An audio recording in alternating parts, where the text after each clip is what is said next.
오늘 우리에게 주시는 하나님의 말씀은 창세기 12장 1절에서 9절까지 말씀입니다. 제가 봉독해 올리겠습니다. 여호와께서 아브라함에게 이르시되 너는 너의 고향과 친척과 아버지의 집을 떠나 내가 내게 보여줄 땅으로 가라. 내가 너로 큰 민족을 이루고 내게 복을 주어 내 이름을 창대하게 하리니 너는 복이 될지라. 너를 축복하는 자에게는 내가 복을 내리고 너를 저주하는 자에게는 내가 저주하리니 땅의 모든 족속이 너로 말미암아 복을 얻을 것이라 하신지라. 이에 아브라함이 여호와의 말씀을 따라갔고 롯도 그와 함께 갔으며 아브라함이 하란을 떠날 때에 75세였더라.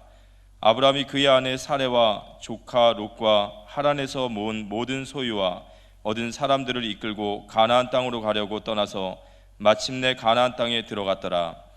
아브라함이 그 땅을 지나 세겜 땅 모래 상수리 나무에 이르니 그때 가나안 사람이 그 땅에 거주하였더라. 여호와께서 아브라함에게 나타나 이르시되 내가 이 땅을 내 자손에게 주리라 하신지라. 자기에게 나타나신 여호와께 그가 그곳에 제단을 쌓고 거기서 베델 동쪽 산으로 옮겨 장막을 치니 서쪽은 베델이요 동쪽은 아이라. 그가 그곳에서 여호와께 제단을 쌓고 여호와 이름을 부르더니 점점 남방으로 옮겨 갔더라. 오늘도 복된 주일을 맞이해서 선교사님들이 많이 들어오시고 또 선교대회가 있습니다. 너무나 감사를 드립니다. 며칠 전에 미국에서는 그 바이든 대통령과 일본의 기시다 총리의 국빈 만찬이 있었고 또 회의가 있었고 그랬지요. 이 자리에 국빈 만찬이 백악관에서 열렸는데 빌 클린턴 전 대통령 부부가 또 참석했고 조이 베이조스 그 아마존 창업자가 참석했고 손정익이라는 소프트뱅크 그룹의 회장님도 참석하고 거물급 인사들이 대거 참석했는데 거기 유일하게 한국인 이명원 씨가 여자분인데 참석을 했다고 신문이 났어요. 기사가 났어요. 이명원 씨가 누구냐 하니까 한국에서 태어났고 이화여대 미대를 졸업했던 사람인데 그의 꿈은 아주 내성적으로 성격을 가지고 있기 때문에 자신은 교수 부인이 돼서 아이들을 조용히 이제 키우면서 남편을 내조하면서 집에서 미술을 좋아하니까 그림도 그리고 이렇게 평범한 주부의 꿈을 꾸고 있었다고 합니다. 그런데 일본어를 유창하게 이렇게 배워서 잘 하고 있었다 그래요. 87년도에 아버지가 LA 주재 은행 주재원으로 나가게 되면서 가족들이 같이 나가게 됐는데 일본에 가서 이제 아기를 출산할 때쯤 일본 기업이죠 파나소닉 회사에서 취업 원서를 내보라는 걸 안 되겠다고 나는 조용하게 가정에서 지내겠다 했는데 친정 어머니가 너 일본어를 그렇게 유창하게 잘하는데 그것을 사장시키지 말고 아이들 뭐 이렇게 돌보면 되니까 취업을 해보라고 자꾸 권해가지고 그 파나소닉 회사의 인사팀에 입사를 하였다고 합니다. 그랬는데 2015년도에 파나소닉 미주 본부 부사장이 되어졌고 6년 후에 파나소닉 미주 본부 CEO가 되어졌다는 겁니다. 그래서 실리콘밸리 중심으로 활동하는 한국 여성들의 취업을 돕는 일을 많이 이제 왕성하게 하면서 이렇게 지냈는데 파나소닉 회사가 그 캔자스주의 데소토라고 하는 곳에 첨단 리튬 공장, 리튬 이온 공장을 이제 지으면서 그 지역에 있는 상원 의원, 국회의원을 이제 알게 됐고 사귀고 이렇게 했는데 그분이 추천해가지고 이제 백악관에 만찬에 참석하고 이번에 기시다 총리가 일본에 와서 상하원들을 상대로 의회 연설할 때도 참석하고 이렇게 했다고 합니다. 근데 이분에게 이명원 씨에게는 최초라고 하는 이름이 그렇게 많이 따라다니는데요. 한국인 최초, 한국 뭐 이렇게 여러 가지 최초 수식어가 많이 따라다니는데 이분의 그 생활 신조, 자기 인생의 철학이 뭐냐, 신조가 뭐냐 하니까 좋은 일이 있으면 반드시 나쁜 일이 따라온다는 거예요. 뭐 그렇죠. 낮이 있으면 밤이 있고 오르막이 있으면 내리막이 있고 하잖아요. 좋은 일이 있으면 반드시 나쁜 일이 따라오는데 나쁜 일을 만났을 때에 거기서 배우면 된다 이런 철학을 가지고 있더라고요. 우리에게 나쁜 일이 오는데 거기서 나쁜 일을 통해서 배우면 된다는 거예요. 굉장히 참 좋은 사고를 가지고 있는 것이 그분이 그렇게 좋은 자리에까지 올라가게 된 것이 아닌가 생각되어집니다. 전도서 3장 1절로 8절에 보면 이런 말씀이 나오지요.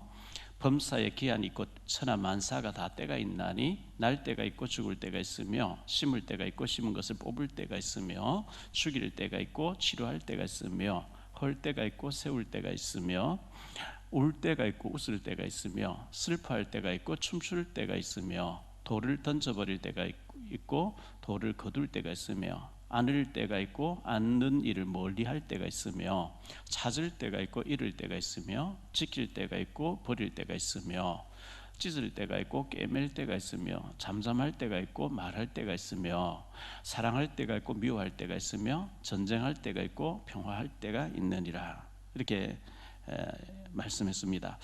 전도서 7장 14절에는 이렇게 말씀합니다. 형통한 날에는 기뻐하고 공고한 날에는 되돌아보아라. 형통한 날에는 기뻐하되 공고한 날이 또 닥친다는 겁니다. 공고한 날, 왜 이런 공고한 문제가 왔을까? 되돌아보아라. 도대체 어디에서부터 이렇게 공고한 문제가 터졌냐? 그 뿌리를 들여다보라는 거죠. 오늘 이 창세기 12장 1절 9절의 말씀을 가지고 너는 복이 될지라는 말씀으로 세 가지를 가지고 말씀을 드리려고 합니다. 첫째, 떠나라고 하나님께서 아브라함에게 말씀하셨습니다. 아브라함이 갈라디아 첫 번째로 아브라함이 살던 곳이 있는데요. 창세기 11장 28절에 보면 아브라함이 어디에 살았냐? 하라는 그 아비 데라보다 먼저 고향 갈대아 우르인의 우르에서 죽었더라. 갈대아 우르라고 하는 곳에서 살았습니다. 여호수아 24장 2절에 보면 여호수아가 모든 백성에 이르되 이스라엘의 하나님 여호와께서 이같이 말씀하시기를 옛적에 너희의 조상들 곧 아브라함의 아버지 나홀의 아버지 데라가 강 저쪽에 거주하여 다른 신들을 섬겼으나 다른 신 섬기는 우상의 가정이었습니다. 아브라함의 아버지 데라가 다른 신 우상을 심각하게 섬겼고 우상에 찌들어져 있는 가정, 정말 저주받은 가정이죠. 저도 어릴 때 보니까 저희 집안에 제사도 많이 지내고 먹을 게 없는데 제사상은 장을 봐와서 제사 지내고 하는 걸 많이 봤는데요. 이 우상 숭배하는 거 참 저주거든요.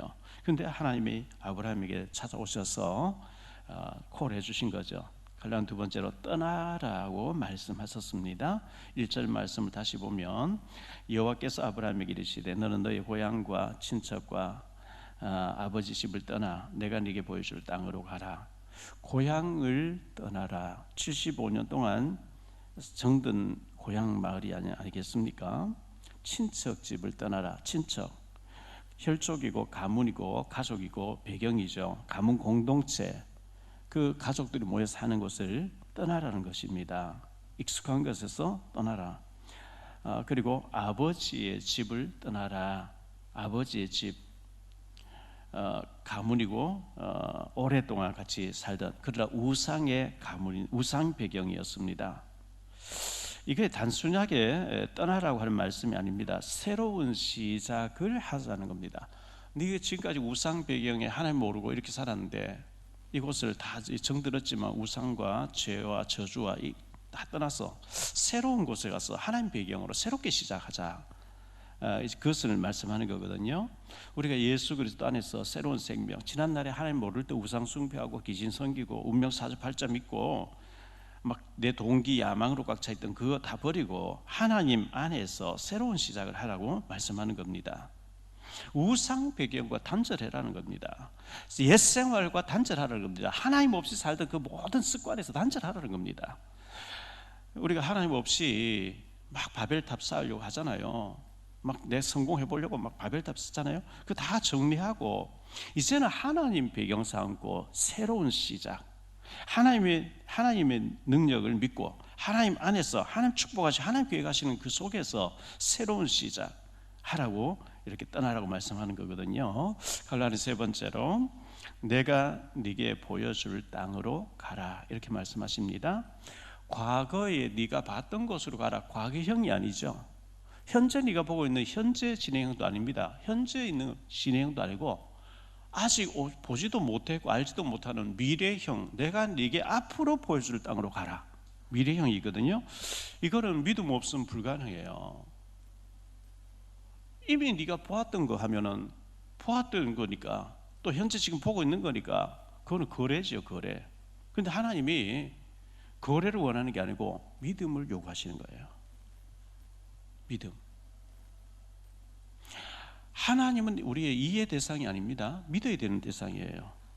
하나님 다 이해된다? 그럼 불가능한 이해. 하나님 어떻게 이해 다 되겠어요? 하나님 그 큰 뜻이 어떻게 우리 좁은 머리 다 이해되겠습니까? 네가 보지 못했지만 나의 말을 믿고 믿음으로 떠나면 내가 역사하겠다. 미래형입니다. 히브리서 11장 8절에서 믿음으로 아브라함 부르심을 받았을 때에 순종하여 장래의 유업으로 받을 땅에 나아갈새 갈 바를 알지 못하고 나가서, 갈 바를 몰라요.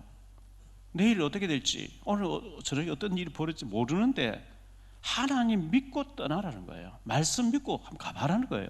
그래서 이사야 51장 1절로 3절에 이렇게 말씀해요.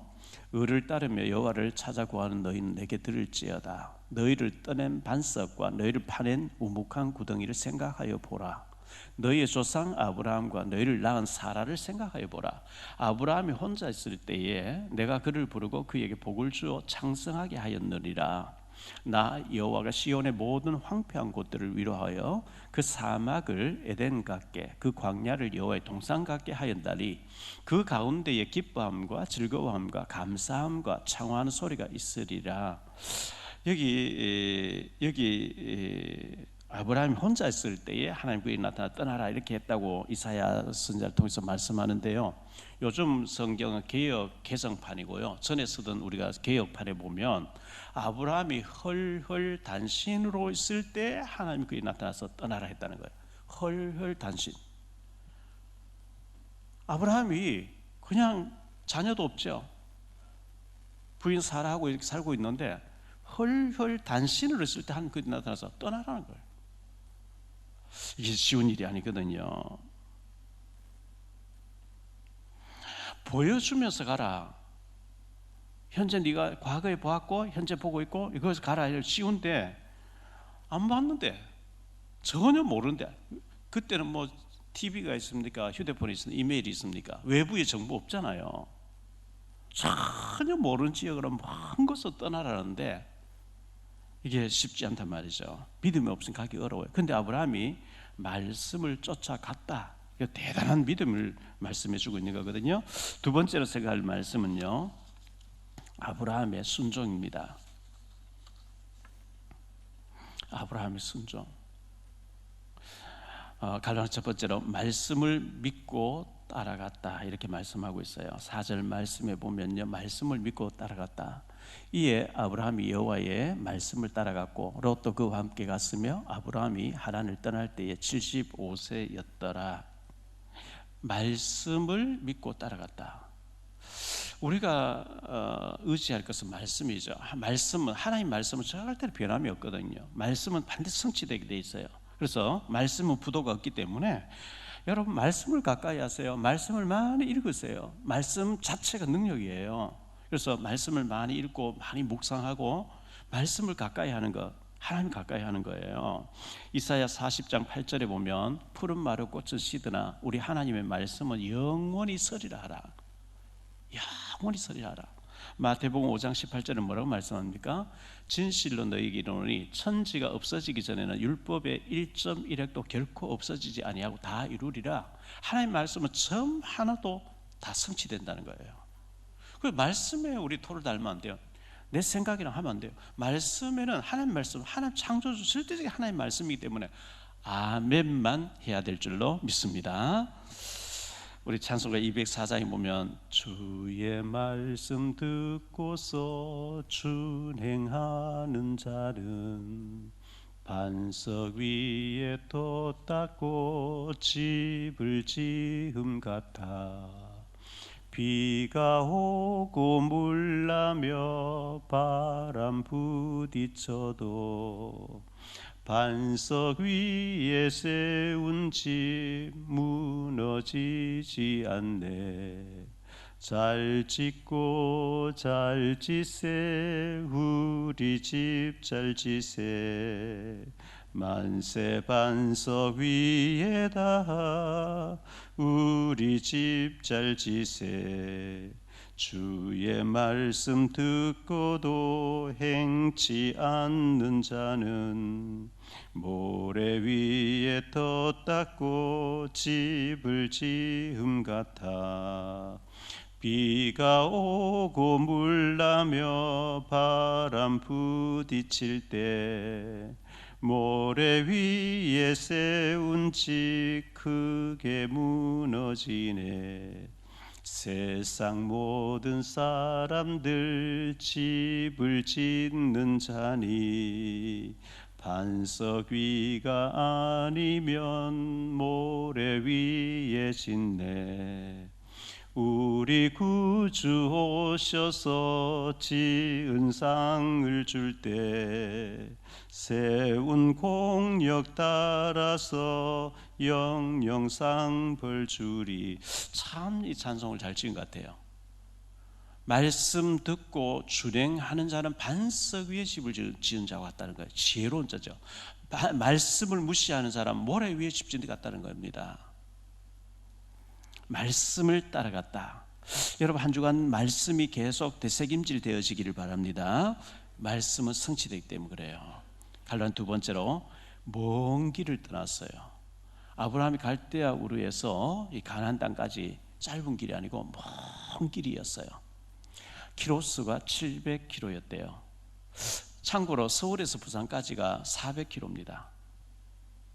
그 서울 부산을 왕복하는 거리예요. 자동차 있습니까? 기차가 있습니까? 비행기 있습니까? 없어요. 그때 고속도로 하이웨이가 있습니까? 없습니다. 길이 잘 닦아서 4,000년 전인데요. 얼마나 길이 험악했겠어요. 그런데 아브라함이 그 가족 또 조카 그 짐승 종들 다 데리고 떠났다는데요. 그 짐승 떼들 몰고 가는 게 쉬운 게 아니죠. 뭐 차에 막 싣고 떠난 게 아니고 그 짐승들 몰아가면서 걸어서 700km를 간다. 아마 수개월이 걸렸을 거예요. 간단한 길이 아니었거든요. 그런데 아브라함이 믿음으로 낯선 곳을 하나님 가라는 곳으로 나아갔어요. 갈 바를 알지 못하고 믿음으로 나아갔다 이렇게 말씀하고 있어요. 갈라디아 세 번째로 마침내 도착하였다 이렇게 말씀하고 있습니다. 마침내 도착함. 5절 말씀 보니까요, 아브라함이 그의 아내 사레와 조카 롯과 하란에서 모은 모든 소유와 얻은 사람들을 이끌고 가나안 땅으로 가려고 떠나서 마침내 가나안 땅에 들어갔더라. 이게 며칠 만에 도착한 게 아니고요, 걸어서 그 양떼들 전부 거닐면서 수개월이 걸려서 아마 도착했을 텐데 마침내 믿음으로 출발해서 도착했다 이렇게 말씀하고 있죠. 이거 봤을 때 아브라함 믿음이 대단한 것 같아요. 요즘처럼 좋은 길이 있고 정보가 있고 음식점이 있어 가다가 사 먹고 이런 게 아니었단 말이죠. 근데 아브라함이 죽으면 죽으리라 믿음으로 출발했는데요, 제보고 하나님이 아프리카가 살아라, 자신 없어요. 중동지에 가서 이슬람권 속에 살아라, 자신 없어요. 그런데 하나님이 아브라함에게 다 정리해, 옛 배경 다 정산하고 새로운 배경으로 새로운 곳으로 내가 인도할 테니까 믿음을 떠나. 아브라함 순종하고 갔다는 것 대단한 겁니다. 세 번째로 생각할 말씀은요, 너는 복이 될지라 이렇게 말씀했습니다. 아브라함은 이렇게 믿음으로 순종한 아브라함에게 하나님께서 너는 복이 될지라, 전에 개역 성경에는 복의 근원이 될지라 이렇게 말씀했는데요, 너 자신이 복이야 이렇게 말씀한 거죠. 갈라디아 첫 번째로 복이 된 아브라함입니다. 1절로 3절을 다시 한번 보죠. 여호와께서 아브라함에게 이르시되 너는 너의 고향과 친척과 아버지의 집을 떠나 내가 네게 보여줄 땅으로 가라. 내가 너로 큰 민족을 이루고 내게 복을 주어 내 이름을 장대하게 하리니 너는 복이 될지라. 너를 축복하는 자에게 내가 복을 내리고 너를 저주하는 자에게 내가 저주하리니 땅의 모든 족속이 너로 말미암아 복을 얻을 것이라 하신지라. 너의 자신이 복이라고 이렇게 말씀했어요. 너 때문에 너 주변 사람 참 복을 받게 하겠다 이렇게 말씀하시는 거예요.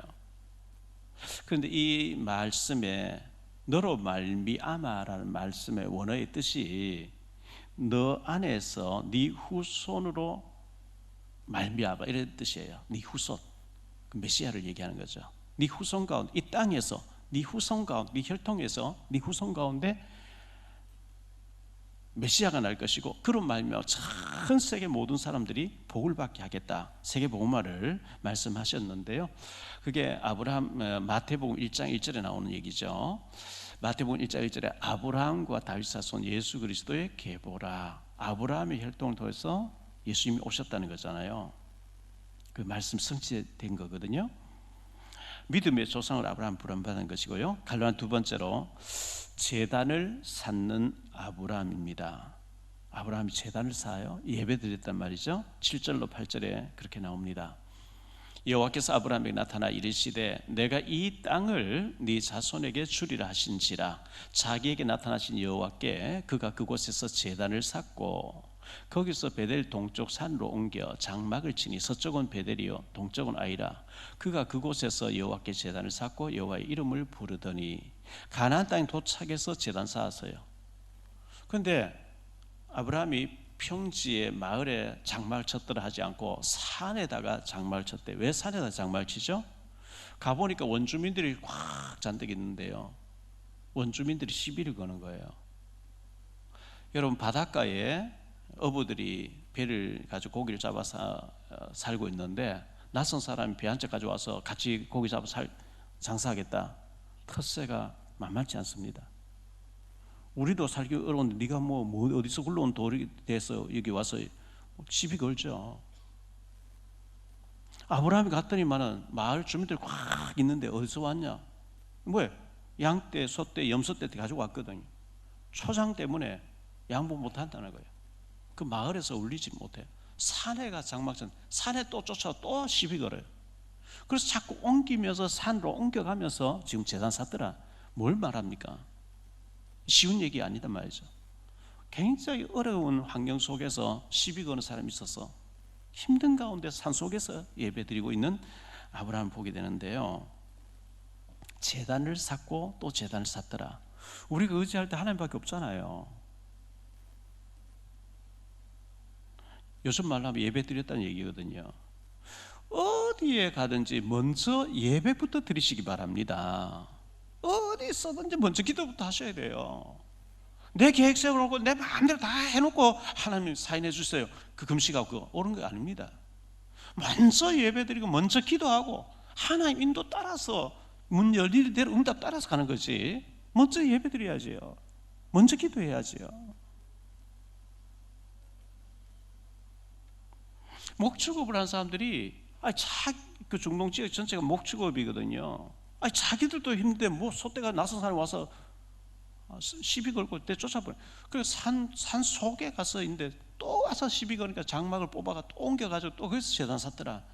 굉장히 힘든 가운데 아브라함이 사투를 벌이고 있어요. 뭐 하나님이 그 주민들 네가 이 사람들 보지? 이 땅을 보지? 이 땅을 네 후손에 주겠다. 그런데 하나님 그 사람 다 제거해버리고 잘 살아라 이래 하지 않고 와서 시비 거는데 낯선 사람이 와서 이제 적응하려고 하니까 힘들죠. 그래서 산 위에 올라가서 거기서 제단 쌓고 또 와서 시비 거니까 또 옮겨가면서 또 제단 쌓고 하는 모습을 보여주고 있는 거거든요.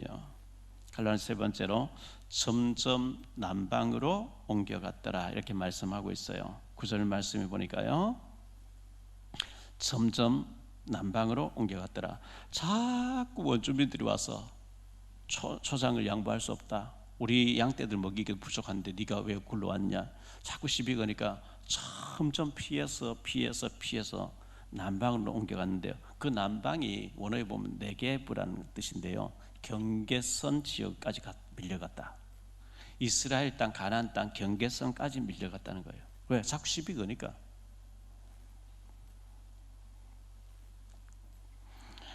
그러나 아무리 시비를 걸어도 하나님이 함께 하시면 되는 줄 믿습니다. 결론적으로 말씀을 맺겠습니다. 아브라함이 받은 복은 어마어마한 복인데요. 어마어마한 축복이죠. 우상 숭배하고 우상에 찌들어져 있던 그 정도 고향 갈대아에 있는 우리 지역에 살고 있었는데 하나님 그에 찾아오셔서 떠나라. 내가 너희 배경 돼 주겠다.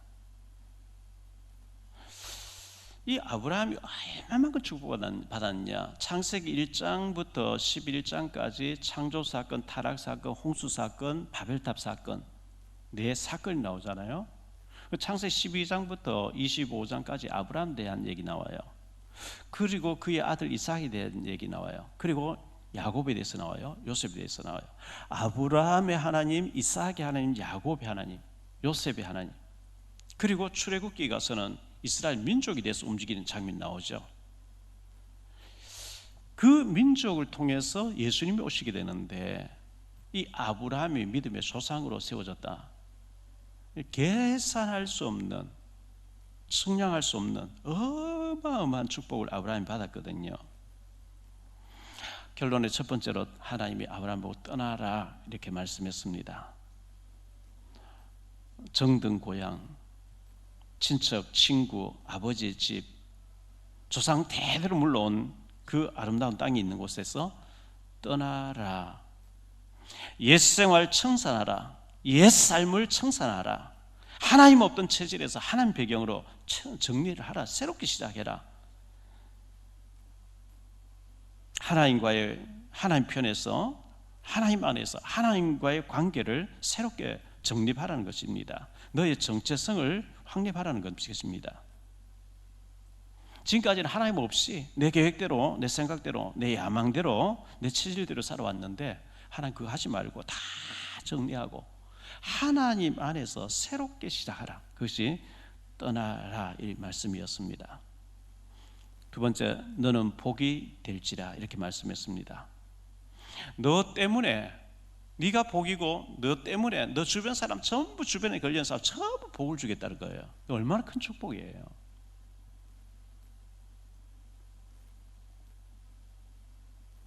너를 축복하는 자 내가 복을 내리고 너를 내가 저주해 버릴게. 우리 한 사람이 너무 중요해요. 아브라함이 다음에 보겠습니다만 애굽에 가서, 기근 때 애굽에 가서 겁이 나가지고 겁을 먹고요. 아브라함 거짓말하고 내 동생이라고, 자기 부인을 동생이라고 그러거든요. 그런데 하나님 바로를 죽이려고 하면서 아브라함을 보호를 해요. 너 때문에, 너를 축복하는 자 복을 내, 너를 저주한 내가 그 사람 제거해버리겠다 하면서 아브라함에게 모든 포커스를 맞추고 있는 장면을 보여주고 있는데요. 세 번째로 제단 쌓는 아브라함입니다. 예배드려요. 영적인 생활 본격적으로 시작해요. 뭐 그럴 수밖에 없죠. 낯선 환경에 가서 무섭고 두렵고 정말 배경이 없으니까 주변 사람들 무시무시한 사람 많이 있고 와서 계속 시비 걸고 하나님 찾을 수밖에 없죠. 제단 쌓았다, 예배드렸다. KBS에 권영만 장로님 계셨죠. 계시다가 한 2, 3년 전에 이제 은퇴를 하시고 아시아 연합신학대학원에 미디어학과 교수로 계시면서 권필림이라는 영화사를 만들어서 지금 손정도 목사님 영화, 안창호 선생님 영화를 지금 만들고 계시는데 한 65일 전에 부인 되신 권사님이 췌장암으로 소천했거든요. 그때 장례식 때 제가 이제 용인에 있는 평원의 숲 장례식장에 갔다 오고 이래 했었는데요. 뭐 권 장로님과 저하고는 97년도부터 알고 지냈으니까 오래됐죠. 그런데 어제 날짜에 우리 형제분들 6형제 6남매 누구면요 조카들까지 다 모이는데 목사님 추모 예배 그 용인에 있는 평원의 숲 추모 예배관에 오셔서 묘지 앞에서 예배드리다 어제 뭐 비가 축축 오는데 11시에 갔어요. 18명이 모였어요. 막내 동생이 장로님이고 권사님이고 형님은 지난번에 한번 영접했고 나머지 분들 전부 이제 교회 다니다 안 다니시고 성당 다니신 분이고 불신자로 계신 분들이었는데 어제 이제 예배를 쭉 인도하면서 복음을 전하니까 다 영접을 하시고 식사 같이 하면서 너무 감사하는 모습을 보았습니다. 이 장로님 한 분이 확실하게 복음을 가지고 있으니까 일부러 그런 시간을 만들어서 다 구원받게 하시려고 한 거거든요. 중요하잖아요. 해마다 8월 첫째 주에 주말에 그 형제분들 6남매 가족 다 모여서 1박 2일 물놀이도 하면서 우위를 다진대요. 그런 것도 참 좋은 것 같아요. 그렇지 않습니까? 나는 시댁에 식구 모이는 싫어. 그게 속는 겁니다. 가서 섬겨주면서 복음을 전하, 조카들 챙기고 말씀 집어넣고, 그걸 하나님 원하시잖아요. 성경 보세요. 아브라함이 하는, 이삭이 하는, 야곱 하는 그 시댁의 명가, 전 복음으로 서는 그 역할을 하는 게 부인의 역할이거든요. 시댁만 뭐 영적으로 맞이다 그러면 안 돼요. 그거 전부 살려라고 우리를 보내놨잖아요. 그 이제 공동묘지에 이렇게 비석 조그맣게 쭉 이제 공동묘지 쭉 있는데 보니까요. 이제 권사님은 이제 그냥 권사님 묘비이 돼 있는데, 어떤 사람은 소주병 몇 개 들고 술 마시다가 갔는가 봐요. 자손들이 갖다 놨겠죠. 소주병 타지도 않고 소주병. 어떤 사람은 뭐 밤양갱, 연양갱 뭐 그런 거 얹어 놓은 사람도 있고, 맥주 캔 놔둔 사람도 있고, 이제 묘지 쭉 있는데 그렇게 놨더라고요. 그런데 권사님이 평생의 시편 27편 2절 말씀, 내게 한 가지 소원이 있는데 여호와의 전에 살면서 하나님의 아름다움 보는 것이 소원이었다. 그것을 구절을 이렇게 새겨놓고, 그걸 또 작곡한 노래를 어제 틀어주면서 우리 아내가 이렇게 이 성경구절 제일 좋아했다고 권장은 그렇게 말씀하는 거 봤습니다. 어쨌든 그런 시간을 마련해서 가문이 전체가 다 살게 되는 이런 은혜로운 시간을 가졌어요. 제가 전에도 말씀드렸죠.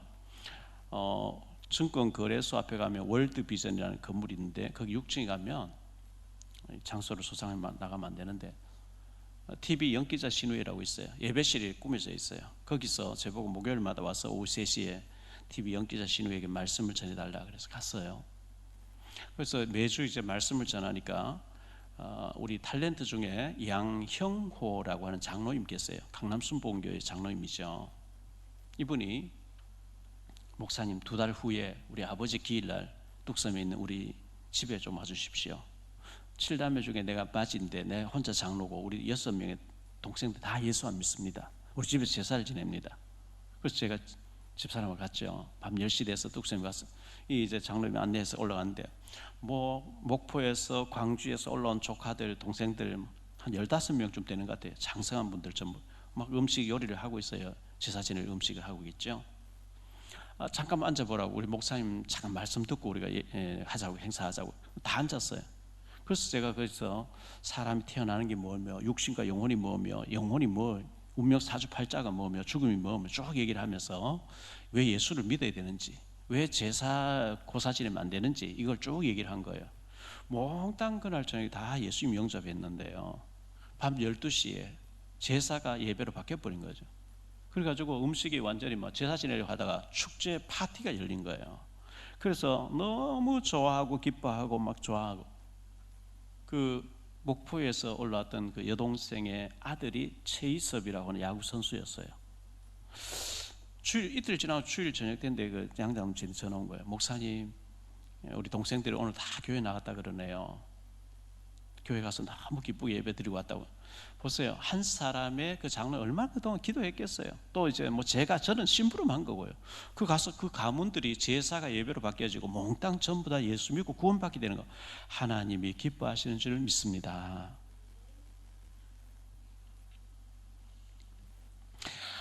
재단 쌓았다. 예배 성공이죠.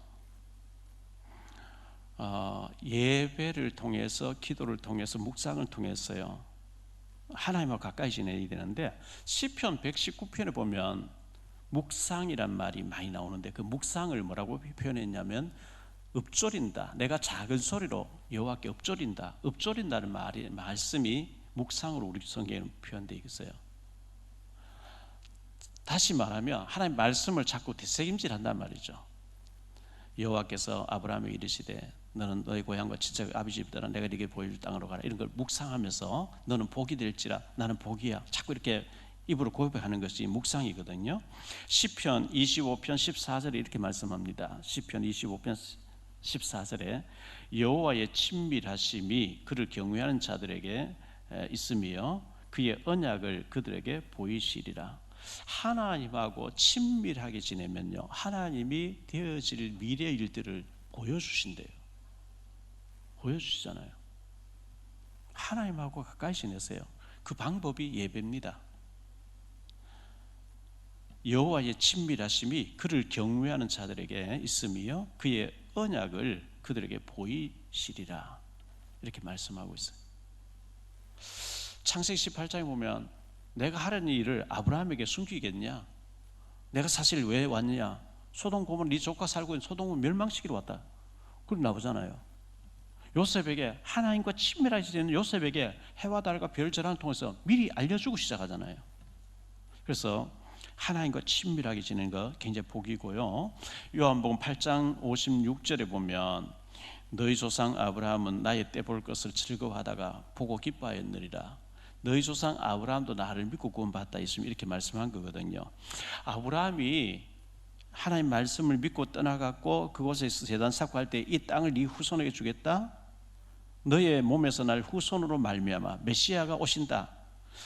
그런데 아브라함은 멀리 나중에 오실 메시아를 믿고 기뻐하고 구원받았다. 성경이 이렇게 돼 있는데 우리는 예수님이 실제로 오셔서 사복음서를 통해서 보여주셨고 부활하셨고 성령을 함께 하시는, 우리는 사실 아브라함보다 훨씬 더 복받은 사람이죠. 아브라함은 메시아 아직 오시지 않았네요. 언젠가 오시겠지 희미하게 믿고 구원받고 축복받았는데요, 우리는 예수님의 행적을 사복음서를 통해 다 알고 있고, 아브라함은 사실 휴대폰도 자동차도 비행기도 이런 거, 냉장고도 이런 거 없었을 때 살았어요. 우리는 얼마나 더 좋은 환경에서 아브라함이 가졌던 그 믿음 가지고, 아브라함이 역사하신 하나님이 오늘 우리에게 역사하신 하나님이거든요. 자, 지금 세계에 이슬람교가 있죠, 기독교가 있죠, 유대교가 있죠, 캐톨릭이 있어요. 이 이슬람이든 기독교든 가톨릭이든 유대교든 전부 다 아브라함을 조상으로 얘기하고 있어요. 그런데 이슬람은 이스마엘의 후손들로서 기독교를 막 죽이려고 하고 이렇게 하죠. 그러면 인구가 현재 80억이 넘는데 근 60억 가까이 되는 사람들이 전부 아브라함을 조상으로 얘기하고 있어요. 유대인들은 자기들만의 아브라함을 얘기하고 있는 거고, 우리 기독교는 믿음의 조상으로 아브라함을 얘기하는 거고요. 아브라함이 그만큼 복을 받았는데 아브라함 자신은 그만큼 복인 줄 몰랐어요. 이 아브라함의 복이 오늘 저와 여러분의 복인 줄 믿습니다. 히브리서 13장 8절에 예수 그리스도는 어제나 오늘이나 영원토록 동일하게 역사한다 그랬거든요. 옛날 아브라함이 역사하신 하나님이 오늘 나에게도 역사하신 하나님이거든요. 아브라함의 복이 오늘 저와 여러분의 복인 줄 믿습니다. 기도합니다. 주님 감사합니다. 우상 숭배에 찌들어져 있던 아브라함에게 주님 찾아오셔서 너는 정든 고향 친척 아비 집을 떠나 내가 앞으로 네게 보여줄 땅으로 믿음으로 말씀 쫓아가라. 내가 너를 복이 되게 하겠다. 이렇게 말씀하셨고, 아브라함은 그 말씀을 쫓아갔고, 가서 보니까 사람들이 시비 걸고 두렵기도 하고 평원에 장막을 치지 못하고 산속에 올라가서 쫓겨다니면서 장막을 쳤는데 하나님은 어마어마한 축복을 아브라함에게 허락해 주셨습니다. 아브라함이 믿었던 그 하나님이 오늘 우리가 믿는 하나님인데, 우리도 이 하나님의 배경 가지고 정말 하나님의 능력으로 믿음으로 살아갈 수 있도록 우리에게 은혜를 더하여 주옵소서. 우리 가는 곳곳마다 하나님께 예배드리며 하나님께 영광 돌리 저희들 되게 하시고, 우리를 통해서 많은 사람들이 복을 받게 되는 역사가 일어나게 하옵소서. 너를 축복하는 자 복을 내리, 너를 저주하는 내가 그 사람 저주해버리겠다고 하나님이 아브라함을 복의 주인공으로 세워주셨습니다. 오늘 바로 우리가 이 복을 받은 사람인 줄 믿습니다. 우리 때문에 우리 직장이 살고 우리 주변이 살고 우리 주변 사람 다 살려내는 축복의 사람으로 살게 하옵소서. 주 예수 그리스도 이름으로 축복하며 기도하옵나이다.